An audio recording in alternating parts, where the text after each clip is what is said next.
Hello everyone. हमारे YouTube channel current affairs connect पर आप सबका स्वागत है। आज की क्लास में हम डेली करंट अफेयर्स की सीरीज में 10 मई का करंट अफेयर डिस्कस करेंगे। तो चलिए शुरू करते हैं आज की क्लास। तो सबसे पहले देखते हैं आज की क्लास में हम कौन कौन से टॉपिक डिस्कस करने वाले हैं। पहला है अंतर्राष्ट्रीय थैलेसीमिया दिवस 2025। दूसरा, भारत और चिली के मध्य व्यापक आर्थिक साझेदारी समझौते के लिए संदर्भ शर्तों पर हस्ताक्षर। तीसरा, try services future warfare course का दूसरा संस्करण। चौथा, वनों पर संयुक्त राष्ट्र फोरम का 20वां सत्र। पांचवा है global sovereign credit rating agency morning star dominion bond rating service द्वारा भारत की रेटिंग स्थिर प्रवृत्ति के साथ BBB में अपग्रेड। छठा, स्टार्टअप के लिए ऋण गारंटी योजना का विस्तार। सातवां, Bharat UAE cyber security exchange 2.0। आठवां है महापंजीयक कार्यालय गृह मंत्रालय द्वारा भारत में मातृ मृत्यु अनुपात MMR 2019 से 21 पर विशेष बुलेटिन जारी। नौवां, भारत द्वारा ऑपरेशन सिंदूर के दौरान हमला करने के लिए उपयोग किए गए प्रमुख हथियार। 10वां है भारत द्वारा चलाए गए प्रमुख सैन्य अभियान। 11वां, पूर्वोत्तर का पहला भूतापीय उत्पादन कुआं। 12वां, रंगाचेरा सौर ऊर्जा और स्वच्छ जल की उपलब्धता वाला त्रिपुरा का पहला हरित गांव। 13वां है दोस्त मोहम्मद खान अफजल का निधन। 14वां, हेसरगट्टा ग्रासलैंड कंजर्वेशन रिजर्व। 15वां, INS तमाल। और 16वां और अंतिम है गगनयान मिशन। तो देखते हैं पहला टॉपिक, अंतर्राष्ट्रीय थैलेसीमिया दिवस 2025। तो अंतर्राष्ट्रीय थैलेसीमिया दिवस है वो कब मनाया जाता है?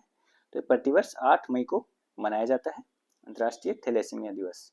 ठीक है, और इस वर्ष इसकी theme together for thalassaemia uniting communities prioritising patients. ठीक है, थैलेसीमिया के लिए एक साथ समुदायों को एकजुट करना, रोगियों को प्राथमिकता देना, ये इस वर्ष की थीम है। क्या है?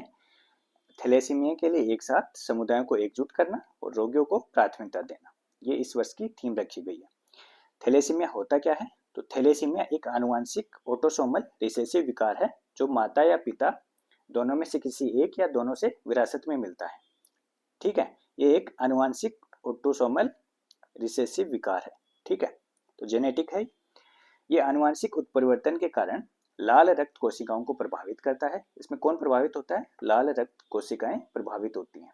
ठीक है, थैलेसीमिया में लाल रक्त कोशिकाएं प्रभावित होती हैं, जिससे हीमोग्लोबिन की अल्फा या बीटा ग्लोबिन श्रृंखला में कमी आती है। हीमोग्लोबिन जो अपने रक्त में पाया जाता है, तो उसकी अल्फा या बीटा ग्लोबिन श्रृंखला है, उसमें कमी आती है। इसके फलस्वरूप लाल रक्त कोशिकाओं का उत्पादन कम हो जाता है। ठीक है, और शरीर के अंगों में ऑक्सीजन युक्त रक्त की आपूर्ति कम हो जाती है। तो जब ऑक्सीजन युक्त रक्त की आपूर्ति कम होगी तो क्या होगा? रक्त की कमी से एनीमिया रोग होता है। ठीक है, तो इसमें एनीमिया हो जाता है। फिर भारत के सार्वजनिक क्षेत्र के उपक्रम कोल इंडिया लिमिटेड की कॉरपोरेट सामाजिक उत्तरदायित्व पहल थैलेसीमिया बाल सेवा योजना, ये किसकी योजना है? कोल इंडिया लिमिटेड की CSR पहल के अंतर्गत कोल इंडिया लिमिटेड द्वारा थैलेसीमिया बाल सेवा योजना को चलाया जाता है। ठीक है, तो इसके अंतर्गत थैलेसीमिया और एप्लास्टिक एनीमिया से पीड़ित बच्चों के लिए मुफ्त अस्थि मज्जा प्रत्यारोपण के लिए वित्तीय सहायता प्रदान की जाती है। और वो कितनी है? वो प्रत्येक बच्चे के लिए 10 लाख रुपए है। ठीक है, तो इसका जो थैलेसीमिया है इसका इलाज क्या है? बोन मैरो ट्रांसप्लांट इसका इलाज है। ठीक है, तो इसके लिए एक योजना है थैलेसीमिया बाल सेवा योजना। इसके अंतर्गत प्रत्येक जो रोगी बच्चा है उसको 10 लाख रुपए की सहायता उपलब्ध करवाई जाती है। और ये थैलेसीमिया बाल सेवा योजना है, ये कौन चला रहा है? तो ये जो भारत का सार्वजनिक क्षेत्र का उपक्रम है कोल इंडिया लिमिटेड CIL। ठीक है, तो उसकी कॉरपोरेट सामाजिक उत्तरदायित्व पहल के अंतर्गत चलाया जा रहा है। इस पहल में देश भर के 17 सूचीबद्ध प्रमुख स्वास्थ्य सेवा संस्थान शामिल हैं। कितने शामिल हैं? 17 हॉस्पिटल इसमें शामिल हैं। ठीक है, अगला है भारत और चिली के मध्य व्यापक आर्थिक साझेदारी समझौते के लिए संदर्भ शर्तों पर हस्ताक्षर किए गए हैं। ठीक है, जो समझौता किया जाएगा उसके संदर्भ शर्तें हैं, इसमें किन किन शर्तों पर किन किन मुद्दों पर बातचीत होगी, तो उन पर हस्ताक्षर किए गए हैं। दोनों देशों के बीच मार्च 2006 में अधिमान्य व्यापार समझौते PTA पर हस्ताक्षर किए गए थे। मार्च 2006 में PTA हस्ताक्षरित किया गया था। ठीक है, और सितंबर 2016 में इसको विस्तारित कर दिया गया। PTA को विस्तारित कर दिया गया सितंबर 2016 में, 10 साल बाद। ठीक है, और अभी जो ये भारत और चिली के मध्य व्यापक आर्थिक साझेदारी समझौते के लिए संदर्भ शर्तों पर हस्ताक्षर हुए हैं, तो ये अभी अप्रैल में चिली के राष्ट्रपति थे, राष्ट्रपति हैं गेब्रियल बोरिक फोंट, वो भारत की राजकीय यात्रा पर आए थे। तो इस दौरान इस पर चर्चा हुई थी और अभी इस समझौते पर हस्ताक्षर हो गए हैं। ठीक है, टर्म्स ऑफ रेफरेंस है जो सेपा की, उस पर दोनों देश सहमत हो गए हैं। चिली है वो दक्षिण अमेरिका के पूर्वी भाग में स्थित है। ठीक है, कहाँ पर स्थित है ये? दक्षिण अमेरिका के पूर्वी भाग में। ये दक्षिण अमेरिका है और ये चिली यहाँ पर स्थित है, इसके पूर्वी भाग में। ये चिली है पूरा, यहाँ तक ये चिली है। ठीक है, तो ये दक्षिण अमेरिका के पूर्वी भाग में स्थित है और चिली की सीमा पश्चिम में प्रशांत महासागर, ये प्रशांत महासागर है, पैसिफिक ओशन यहाँ पूरा। ठीक है, पूर्व में अर्जेंटीना, ये यहाँ से यहाँ तक अर्जेंटीना है, पूर्व में अर्जेंटीना, और उत्तर में बोलीविया और पेरू से लगती है। पश्चिम में प्रशांत महासागर से, पूर्व में अर्जेंटीना से, और उत्तर में बोलीविया और पेरू से लगती है। तो बोलीविया ये रहा और पेरू ये रहा। ठीक है, तो उत्तर में 2 देश हैं, तो टोटल कितने देशों से लगती है? 3 देशों से लगती है। पूर्व में अर्जेंटीना, उत्तर में बोलीविया और पेरू से, और पश्चिम में प्रशांत महासागर से इसकी सीमा लगती है। नेक्स्ट है try services future warfare course का दूसरा संस्करण। ठीक है, तो ये try services future warfare course है, इसका दूसरा संस्करण है। इसका आयोजन कहाँ हुआ? तो ये 9 मई को नई दिल्ली में स्थित मोनेक्सो सेंटर में आयोजित किया गया। ठीक है, नई दिल्ली स्थित मोनेक्सो सेंटर में 9 मई को। ठीक है, हेडक्वार्टर्स इंटीग्रेटेड डिफेंस स्टाफ के मार्गदर्शन में 3 सप्ताह से अधिक समय तक आयोजित और centre for joint warfare studies द्वारा समन्वित, ये 2 संस्थान इसमें शामिल थे आयोजन में। हेडक्वार्टर्स इंटीग्रेटेड डिफेंस स्टाफ और centre for joint warfare studies, इन दोनों के द्वारा इसका आयोजन किया गया। Tri services future warfare course की शुरुआत सितंबर 2024 में हुई थी, तो ये इसका दूसरा संस्करण है। नेक्स्ट है वनों पर संयुक्त राष्ट्र फोरम का 20वां सत्र, UNFF20। ठीक है, तो वनों पर संयुक्त राष्ट्र फोरम का 20वां सत्र है, वो कहाँ पर आयोजित हुआ है? तो ये 5 से 9 मई तक न्यूयॉर्क स्थित संयुक्त राष्ट्र मुख्यालय में इसका आयोजन किया गया है। ठीक है, संयुक्त राज्य अमेरिका के न्यूयॉर्क स्थित संयुक्त राष्ट्र मुख्यालय में 5 से 9 मई तक इसका आयोजन हुआ है। और भारत ने वन और वृक्ष आवरण में निरंतर वृद्धि की जानकारी इसमें दी है, जिसमें अब नवीनतम भारत वन स्थिति रिपोर्ट के अनुसार भारत के कुल भौगोलिक क्षेत्र के 25.27% भाग पर वन और वृक्ष आवरण है। कितने प्रतिशत भाग पर है? 25.17% भाग पर। ये अरावली ग्रीन वॉल के अंतर्गत भूमि के पुनर्संरक्षण, पिछले दशक में मैंग्रोव कवर में 7.86% की वृद्धि, और ग्रीन इंडिया मिशन के अंतर्गत 1.55 लाख हेक्टेयर से अधिक वनीकरण, और एक पेड़ मां के नाम अभियान के अंतर्गत 1.40 बिलियन पौधों का रोपण जैसी प्रमुख राष्ट्रीय पहलों का परिणाम है। ठीक है, तो भारत के वन और वृक्ष आवरण में जो वृद्धि हुई है अभी जो 25.17% है, वो किन वजहों से हुई है? तो एक तो अरावली ग्रीन वॉल, ठीक है, दूसरा मैंग्रोव कवर में वृद्धि, तीसरा ग्रीन इंडिया मिशन की वजह से, और चौथा एक पेड़ मां के नाम अभियान। ठीक है, इनकी वजह से भारत के वन और वृक्ष आवरण में वृद्धि हुई है। UNFF20 में भारतीय प्रतिनिधिमंडल का नेतृत्व भारत सरकार के पर्यावरण, वन और जलवायु परिवर्तन मंत्रालय के वन महानिदेशक एवं विशेष सचिव सुशील कुमार अवस्थी ने किया था। भारत का प्रतिनिधित्व UNFF20 में किसने किया? सुशील कुमार अवस्थी ने किया। ठीक है, और वनों पर संयुक्त राष्ट्र मंच, ठीक है, UNFF है वो वनों पर संयुक्त राष्ट्र मंच है। ये सार्वभौमिक सदस्यता वाला संयुक्त राष्ट्र आर्थिक और सामाजिक परिषद का एक कार्यात्मक आयोग है। ठीक है, तो UNFF है वो सार्वभौमिक सदस्यता वाला संयुक्त राष्ट्र आर्थिक और सामाजिक परिषद का एक आयोग है। इसका सार्वभौमिक सदस्यता का अर्थ है कि जो UN के मेंबर हैं वो सभी इसके मेंबर हैं। ठीक है, तो ये संयुक्त राष्ट्र के आर्थिक और सामाजिक परिषद का एक कार्यात्मक आयोग है। इसकी स्थापना वर्ष 2000 में हुई थी। ठीक है, तो अपनी स्थापना के बाद से ही इस मंच ने कई मील के पत्थर स्थापित किए हैं। 2007 में पहला संयुक्त UN फॉरेस्ट इंस्ट्रूमेंट जारी किया गया। ठीक है, पहला संयुक्त UN फॉरेस्ट इंस्ट्रूमेंट 2007 में जारी किया गया।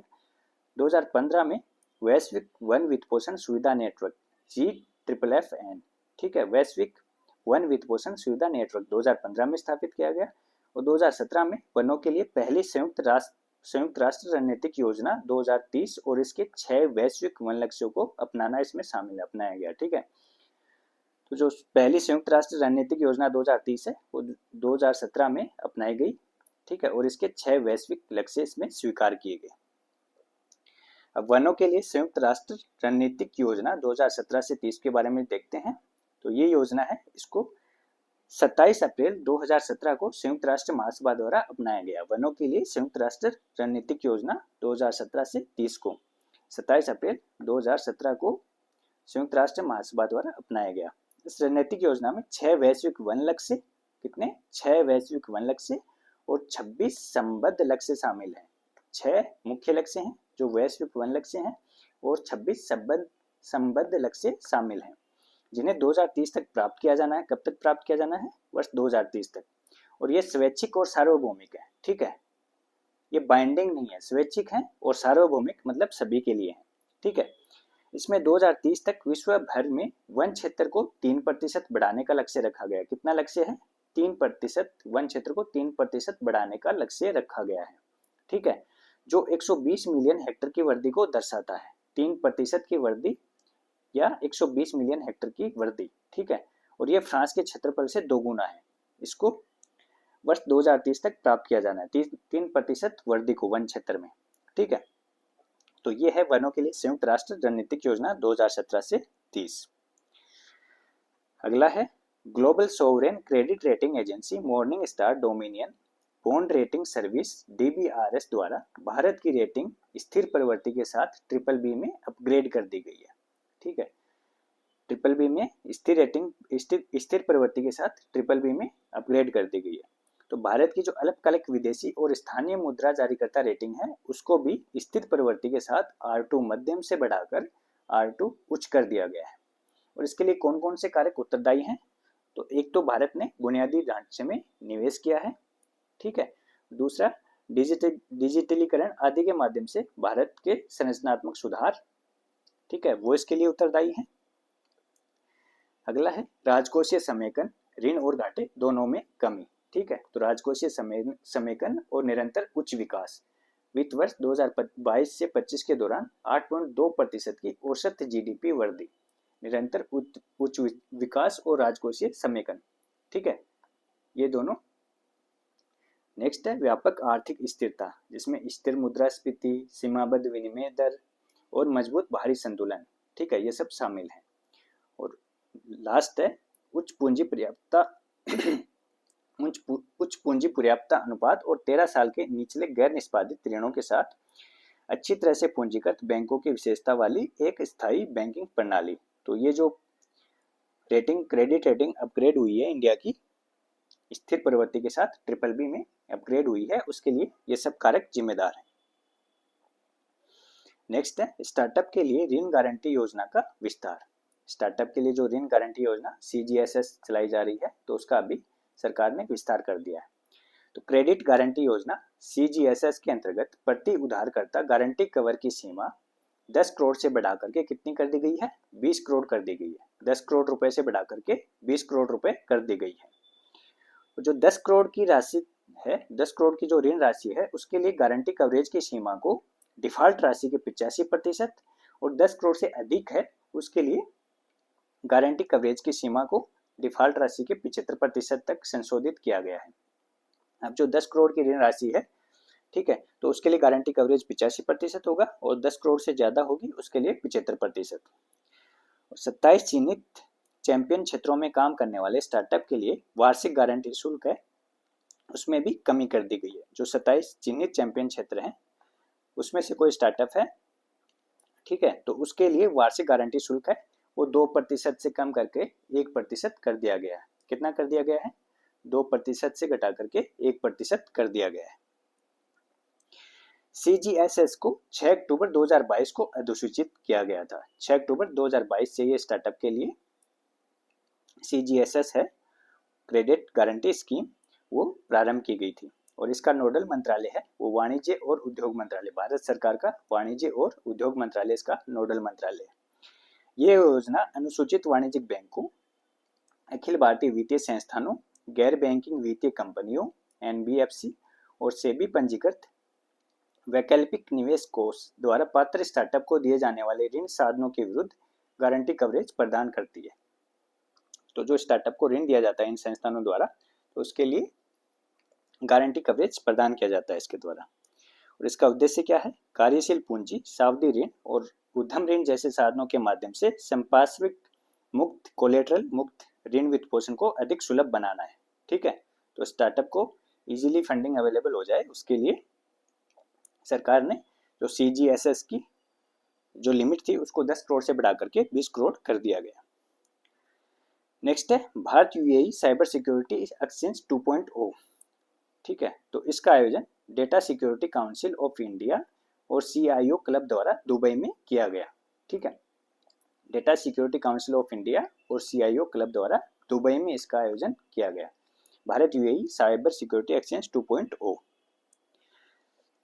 नेक्स्ट है महापंजीयक कार्यालय गृह मंत्रालय द्वारा भारत में मातृ मृत्यु अनुपात MMR 2019 से 21 पर विशेष बुलेटिन जारी किया गया। तो अभी भारत में MMR कितना है? तो भारत की MMR 93 हो गई है। ठीक है, पहले कितनी थी? 2017 से 19 में 103 थी और अब ये कम होके 93 हो गई है। 103 से 93 हो गई है। और इसमें सर्वश्रेष्ठ प्रदर्शन करने वाले राज्य हैं केरल, जिसकी MMR 20 है, तेलंगाना 45 और तमिलनाडु 49। तो ये साउथ के राज्य हैं पूरे के पूरे तीनों, केरल, तेलंगाना और तमिलनाडु। इन्होंने इसमें अच्छा प्रदर्शन किया है। और सशक्त कार्रवाई समूह EAG राज्यों द्वारा खराब प्रदर्शन किया गया है। ठीक है, तो मध्य प्रदेश की जो MMR है वो 175 है, सबसे ज्यादा खराब प्रदर्शन मध्य प्रदेश ने किया है। असम की 167 है और उत्तर प्रदेश की 151 है। तो इन तीन राज्यों का प्रदर्शन सबसे खराब रहा है, मध्य प्रदेश, असम और उत्तर प्रदेश। और केरल, तेलंगाना और तमिलनाडु का प्रदर्शन सबसे अच्छा रहा है। अब MMR क्या होता है? मातृ मृत्यु अनुपात होता क्या है? तो ये किसी निश्चित अवधि में प्रति 1 लाख जीवित जन्मों पर मातृ मृत्यु की संख्या है। ठीक है, जो 1 लाख जीवित जन्म होंगे उस पर कितनी माताओं की मृत्यु जन्म के बाद, बच्चे को जन्म देने के बाद दौरान हो जाती है। ठीक है, तो ये उसकी संख्या है मातृ मृत्यु अनुपात। नेक्स्ट है भारत द्वारा ऑपरेशन सिंदूर के दौरान हमला करने के लिए उपयोग किए गए प्रमुख हथियार। कौन कौन से हथियारों का ऑपरेशन सिंदूर के दौरान भारत ने उपयोग किया है? तो पहला तो है स्केल्प क्रूज मिसाइल। तो स्केल्प, जिसे स्टॉर्म शैडो भी कहा जाता है, एक लंबी दूरी की हवा से प्रक्षेपित की जाने वाली क्रूज मिसाइल है। तो क्रूज और मिसाइलों के दो प्रकार होते हैं, क्रूज और बैलिस्टिक। ठीक है, उनका जो प्रक्षेप पथ है उसके आधार पे दो इनके टाइप होते हैं, क्रूज और बैलिस्टिक मिसाइल। तो जो बैलिस्टिक मिसाइल होती है वो ऐसे छोड़ी जाती है। ठीक है, परवलयाकार प्रक्षेप पथ पर छोड़ी जाती है। ठीक है, तो इसको पहले ऊंचाई की तरफ छोड़ा जाता है और फिर ये गिर के अपने लक्ष्य को भेद देती है गिरती हुई। ठीक, तो ये होती है बैलिस्टिक मिसाइल। और जो क्रूज मिसाइल है वो सीधी ऐसे चलती है, ऐसे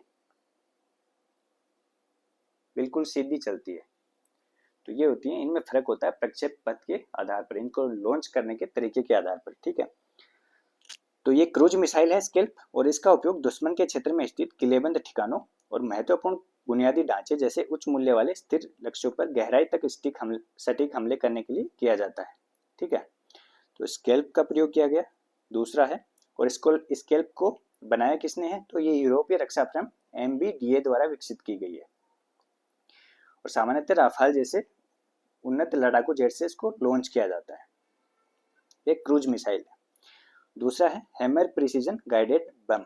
तो hammer highly agile modular munition extended range, ये एक प्रिसीजन गाइडेड बम प्रणाली है। ये हैमर का पूरा नाम है, highly agile modular munition extended range, और ये एक प्रिसीजन गाइडेड बम प्रणाली है। ठीक है, इसका उपयोग उन लक्ष्यों पर सटीक हमले के लिए किया जाता है। ठीक है, किया जाता है जो मध्यम दूरी पर स्थित होते हैं, जैसे कि गतिशील या मोबाइल आतंकी ठिकाने। और हैमर प्रिसीजन गाइडेड बम को फ्रांसीसी रक्षा कंपनी सैफ्रॉन इलेक्ट्रॉनिक्स एंड डिफेंस द्वारा विकसित किया गया है। नेक्स्ट है लोइटरिंग म्यूनिशन। तो लोइटरिंग म्यूनिशन है, उसको कामिकेज ड्रोन भी कहा जाता है। इस तरह का होता है कामिकेज ड्रोन। ठीक है, तो जो कामिकेज ड्रोन होता है इसका उपयोग निगरानी और लक्ष्य पर निशाना साधने के लिए किया जाता है, जो सटीक हमला करने से पहले दुश्मन के इलाके में गश्त करते हैं। ये रियल टाइम खुफिया जानकारी प्रदान करते हैं और लंबी अवधि तक मिशन पर सक्रिय रह सकते हैं। इनमें लक्ष्य को कब और कैसे साधना है इसके बारे में स्वायत्त निर्णय लेने की क्षमता होती है।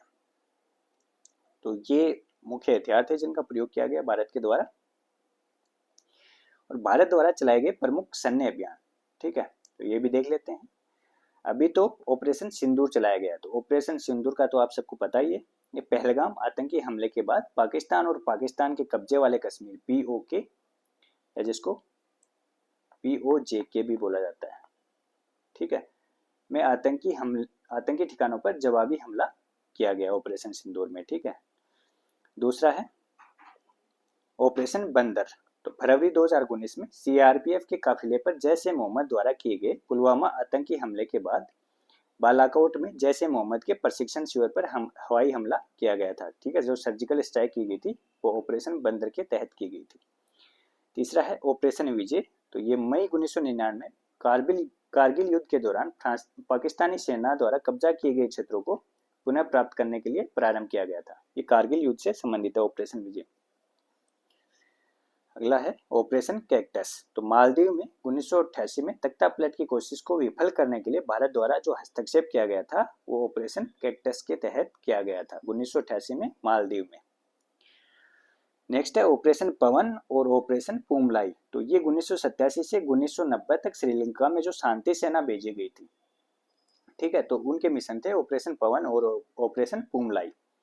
नेक्स्ट है ऑपरेशन मेघदूत, ठीक है, तो जो शांति सेना भेजी गई थी इसके बाद में ही लिट्ठे ने राजीव गांधी की हत्या की थी, ठीक है। तो ये ऑपरेशन पवन और ऑपरेशन पूमलाई है वो श्रीलंका में भारतीय शांति सेना के मिशन थे।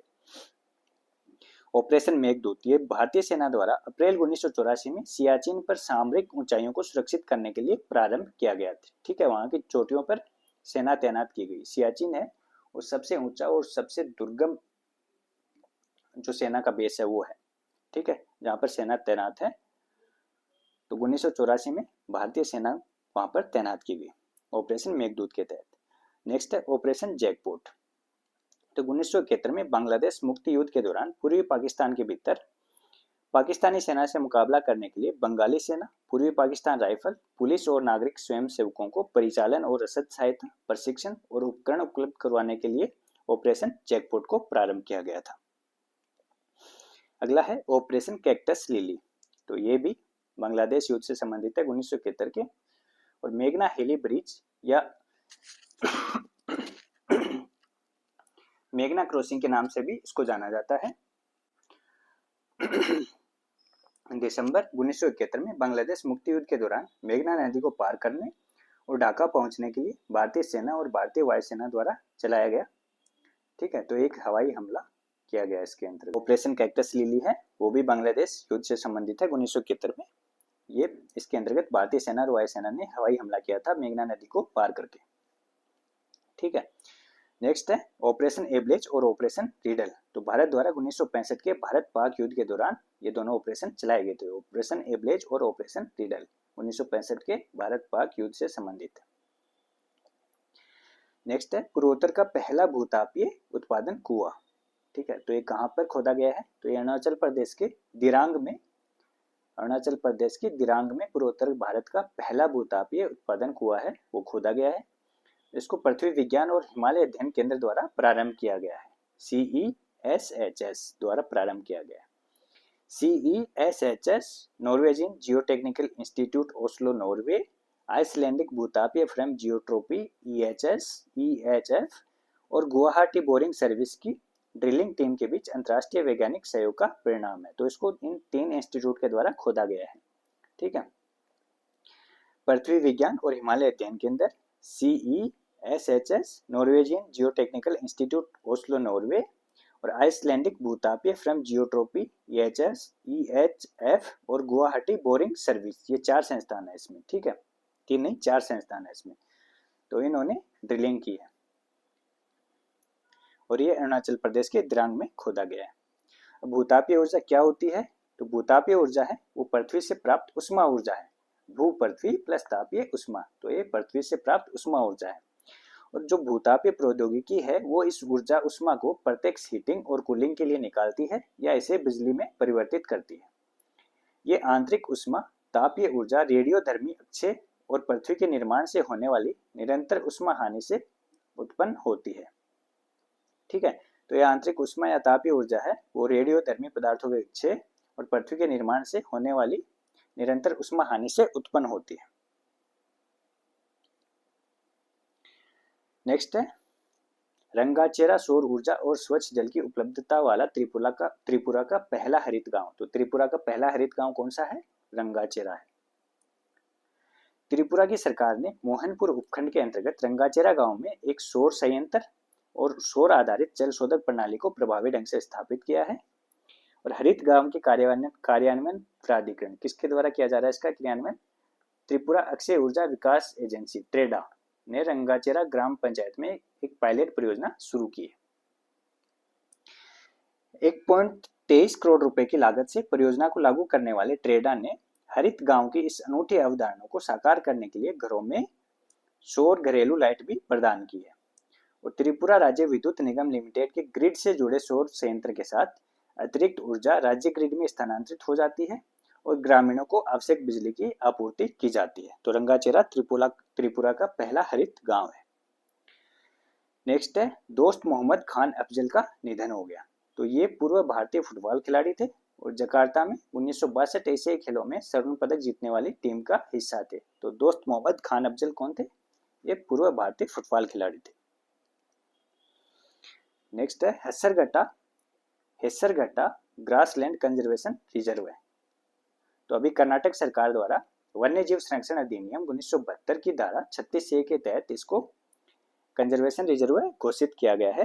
ठीक है, हेसरघट्टा ग्रासलैंड कंजर्वेशन रिजर्व को अधिसूचित किया गया है इसको। ठीक है, अभी इसको नोटिफाइड किया गया है। कर्नाटक में बेंगलुरु के निकट हेसरघट्टा झील के आसपास स्थित बेंगलुरु क्षेत्र में शेष बचा अंतिम घास का मैदान है। कहां पर स्थित है? बेंगलुरु के निकट हेसरघट्टा झील के आसपास स्थित है। संरक्षण रिजर्व को वन्य जीव संरक्षण अधिनियम 1972 के तहत संरक्षित क्षेत्र माना जाता है और इसे राज्य सरकारों और केंद्र सरकार द्वारा भू परिदृश्य, समुद्री परिदृश्य, ठीक है, वनस्पतियों और जीवों की सुरक्षा के लिए घोषित किया जा सकता है।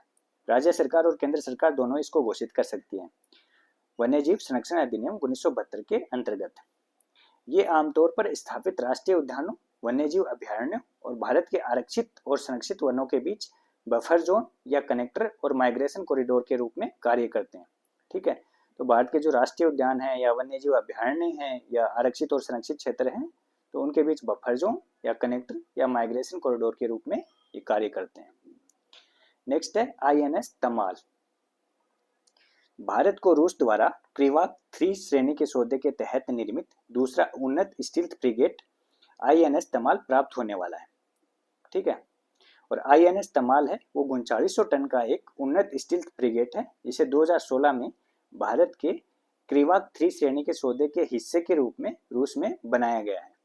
ठीक है, इस सौदे के तहत टोटल 4 जहाज बनाए जाने थे, स्टील्थ फ्रिगेट बनाए जाने थे।